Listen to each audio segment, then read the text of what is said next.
조카들이 나가가지고 엄마 우리 보고 바보래 멍충이래 버버리래 하는데 그래 그래도 괜찮다. 여기는 위험하진 않다.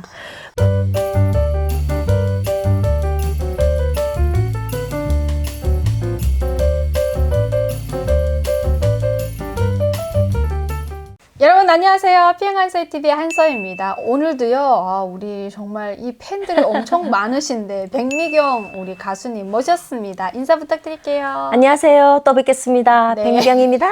오늘 우리 또 백미경 언니와 저번 시간에 너무나도 막 눈물나고 감동적인 영화 같은 탈북 스토리를 봤는데요. 영웅적인 탈북민.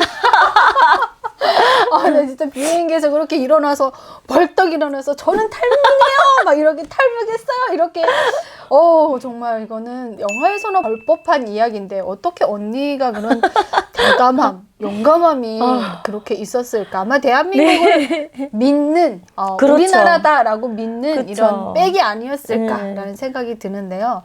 언니에 이어서 또 가족들까지 다 또 탈북을 시켰는데 얘기하다가 좀 놀랐는데 11명의 가족을 언니가 다 탈북시켰다고 합니다, 여러분.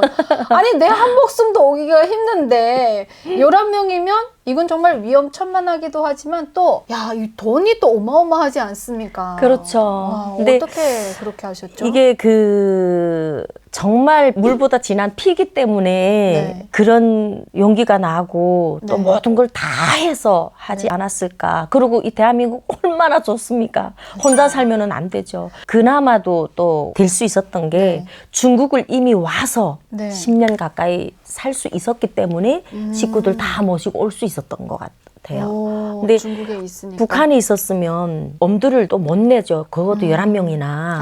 근데 중국에 다 있었기 때문에 중국에 있을 때 오는 거는 돈 있으면 올 수 있었던 거기 때문에 그리고 참 운이 좀 따랐던 것 같아요. 그래가지고 식구들 올 때는 다 삼국을 걸쳐서 뭐 라오스나 태국이나 뭐 다 걸쳐서 오긴 왔지만 무사히 다 안전하게 왔던 것 같아요. 그럼 11명이면 어떻게 되는 족보인 거죠? 이렇게 가족이. 언니 집안 직계 가족만 11명은 아니었을 거잖아요. 그렇죠. 어떻게 되는 거예요 도대체? 엄마 아빠. 일남 3년대 일남 3녀의 막내예요. 엄마 아빠 그다음에 큰언니네 조카들 둘째 언니네 조카들 형부 오빠 올케 뭐 이렇게 오다 보니까 11명 애들이 둘씩 매 집에 애들 둘씩 오빠네 또 있고 형부랑 올케까지 오다 보니까 11명 저까지 12명 대가족을 탈북의 길로 이끌었네요.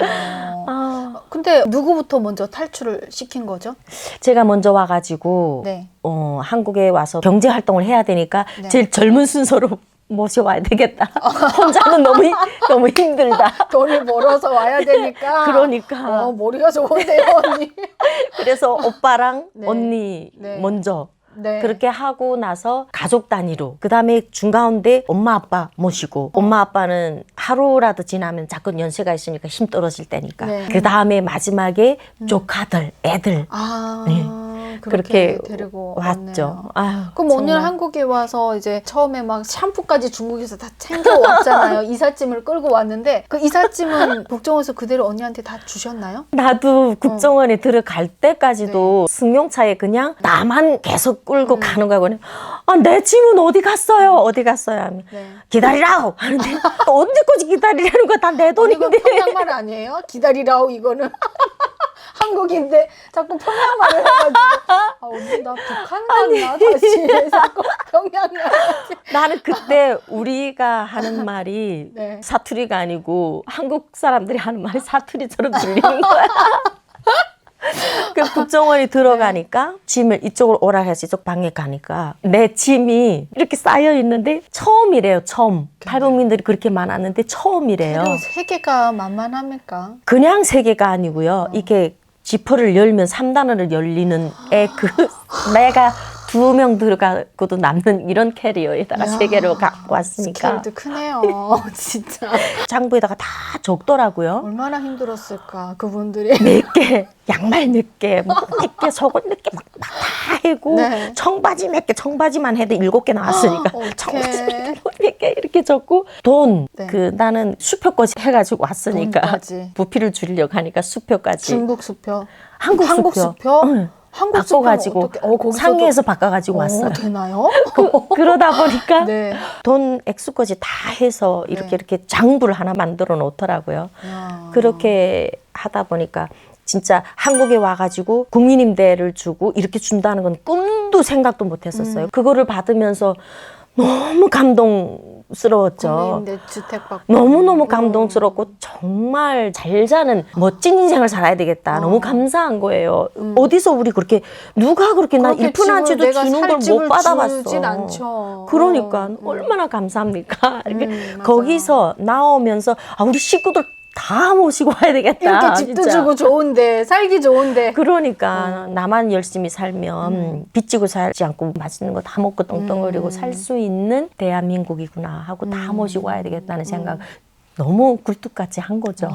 그래서 그렇게 한 가족씩 이렇게 해서 결국엔 대한민국에 다 열심히 일을 들어왔네요. 하면서. 그럼 그때 당시에 탈북 브로커비는 한 사람당 얼마 정도인가요? 300만 원, 400만 원 할 텐데 중국에서만 이렇게 오니까 북한 그렇죠. 아니고 네, 한 300만 그러네요. 원 정도 할 텐데 네. 300에서 350만 이렇게 할 텐데 두 사람 거를 다 하고 두 사람이 오는 게 아니라 네. 내가 이미 한국에 와서 살고 있으니까 네. 하나원에 있는데 나는 그 국정원에서도 따로 독방에서 계속 치조를 받다 보니까 혼자 이렇게 왔으니까. 대한민국에 몇만 명 이렇게 와 있는 걸 몰랐어요. 근데 국정원에서 밥 먹으러 나오라고 나오면 저쪽 방에서 흐르륵 나오고 이쪽 방에서 흐르륵 나오는데 왜 나는 나만 혼자일까 이런 생각을 하고 저긴 다 가족인가 아닌데 막 여자분들이 주르륵 나오고 남자분들이 주르륵 나오니까 뭐지 그랬던 거예요. 그래가고 문 앞에 서서 줄 서서 가잖아요 밥 네. 먹으러. 그리고 밥 먹으러 가가지고 뭐 먹는 거에 관심이 없는 거예요. 상해에서 살면서 먹을 만큼 먹고 하다 보니까 그런가 봐요. 그래서 밥을 앞에 앉은 친구가 밥 먹는데 식탁 밑으로 발을 막 차면서 야 너네 방에서 여러 명 나오던데 뭐냐 이러니까 너는 뭐니? 너는 왜 혼자 있니? 그래서 알다 보니까 자기네는 조사를 받고 나서 여러 명이 같이 나고 열 몇 명씩 있는 거예요. 맞아요. 그 거기서 또 금식을 했잖아요. 나는 왜 혼자 드냐고. 단식에 단식 투쟁을 한 거예요. 그래가지고 조사 끝나고 나서 여러 명 있는데 들어가면서 여기는 몽골로 오고 태국으로 오고 어디로 오고 막 이런 얘기를 들으면서 다른 신세계를 아는 거예요. 그때부터 계획을 한 거죠. 우리 식구들 어느 루트로 어떻게 와야 되겠다. 이렇게 하면 싸게 오는구나. 제일 안전한 루트가 어디지? 하면서 하나원에 나와서 브로커 오래 했다는 사람 그러면 제일 좀 안전하겠죠. 오래 했다는 사람을 소개를 받고 하나원에 있을 때부터 움직이기 시작한 거예요. 근데 그 브로커들은 참 대단하긴 하더라고요. 돈의 힘이. 네. 그 브로커가 나는 얼굴도 모르는데 핸드폰을 담장 넘어 딱 던져가지고 지금은 얘기할 수 있잖아요. 그쵸. 하나원 담장 넘어 딱 던져가지고 소개받은 사람의 브로커가 그 사람한테 핸드폰을 연결해서 그 사람이 나한테 핸드폰을 주는 거예요. 그래가지고 핸드폰하고 연결을 하다가 그 브로커가 중국까지 가가지고 우리 식구들 다 만나본 거예요. 그 브로커는 탈북민. 탈북민. 이야. 근데 그 브로커가 중국에 가서 봤을 때 나는 중국에다 집도 사놓고 살고 있었고 네. 한국 가전제품에 일류로 넣고 살았고 막 하고 잘 살았으니까 사는 집이었네. 그렇게 살았으니까 그 친구가 다 100% 후불로 해서 다 모셔오겠다고 그러는 거예요. 이 사람은 돈을 갚을 능력이 있다라고 그러니까. 생각을 했네요. 그랬나 봐요. 그래가지고 난 그럼 고맙지. 음. 그렇게 해가지고 내가 나올 때 그 생계비 300만 원 받는 거부터 네. 내가 있던 돈부터 보증금 걸고 두 사람부터 움직이기 시작을 한 거예요. 그렇게 해가지고 줄줄줄줄 오다 보니까 한 사람을 통해서 다 왔어요. 저도 2007년도에 왔는데 그 당시만 해도 사실 제 3국으로 오는 길이 그렇게 안전하지만은 않았거든요. 맞아요. 오는 도중에 얼어 죽거나 총에 맞아 맞아요, 죽거나 맞아요. 이런 사람들. 그래서 그 당시에는 생존율이 50% 미만이라고 했었거든요. 탈북을 해서 성공할 수 있는 확률이 같은 온우인데도 오빠가 총에 맞아서 맞아요. 국경에서 끝내 못 넘고 머리에 총 맞았대요, 오빠가. 그래서 동생만 간신히 그 어린 나이에 국경을 막 건너고 이런 시기였거든요. 맞아요. 근데 11명에 한 명도 안 잡히고 온 예, 거예요. 예. 와, 진짜. 중국에 있을 때도 나는 잡혀 나갔다가 네. 감옥살이 하다가 아니면 강제노동 하다가 도로 또 왔다. 뭐 몇 번도 잡혀 나갔다 왔다. 이게 나는 난생 처음 언니는 듣는 그럼 거고. 한 번도 안 잡힌 나는 거예요? 그럼 잡혀 나가면 죽는 줄 알았어요, 그냥. 한 번도 잡혀나가 본 적이 없고 딴 네. 세상에서 살았어요. 아예 그게 어떻게 돼서 딴 세상에서 살 수 있었냐면 아버지의 우리 친사촌들이 네. 우리 아버지부터 화룡이 고향이시고 네. 우리 할아버지가 독립군이셨대요. 오. 그렇게 해가지고 용정 화룡 나가서 살다 보니까 우리 아버지가 칠남의 막내거든요. 네. 우리 아버지가 화룡이 출생이세요.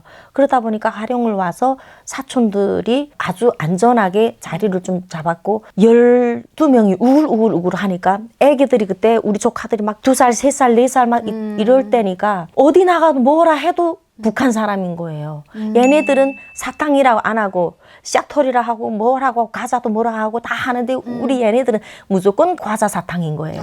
씹어서 바스락거리고 하는 거는 다 과자고 입에다 녹여서 사탕은 다 사탕이고 이러다 보니까 애들이 나가서 애들이 입은 못 막는 거예요. 그렇죠. 그래가지고 아 이게 위험하구나 해서 사촌들이 소개를 해서 조선족 한 사람도 없는데 네. 소개를 해달라 해가지고 저기 안쪽으로 천진 바로 옆에 하북성이란 데 들어가서 살기 시작했는데 울기도 얼마나 울었는가 말이 안 통하니까 야바 하는데 야바가 중국말로 벙어리더라고요. 벙어리. 야바라 하는데 우리 조카애들이 나가가지고 야바란 게 뭔지 먼저 알고 들어와가지고 엄마 우리 보고 모서리래 버버리래 하는데 어떻게 슬프다. 애들이 우리 언니가 그때 너무 속상했대요. 그렇겠다. 조카들이 나가가지고 엄마 우리 보고 바보래 멍충이래 버버리래 하는데 그래 그래도 괜찮다. 여기는 위험하진 않다. 거기가 어떤 동네냐면요. 북한이라는 데가 네. 그 동네에 북한이라는 데가 연변에 어디에 심양이 있듯이 북한이라는 동네가 있는 줄 알고 있는 동네인 거예요. 얼마나 뒤쳐졌냐면 북한이라는 게 자기 나라인 줄 아나 보다. 그런데 조선족이 있듯이 우리가 조선족인 줄 알고 있는 거예요. 다행이다. 그래가지고 있다가 애들이 먼저 말을 알아듣고 무슨 사고 치면 애들이 통역인가 무슨 일 있다 하면 애들이 통역가 아닌 거예요. 진짜.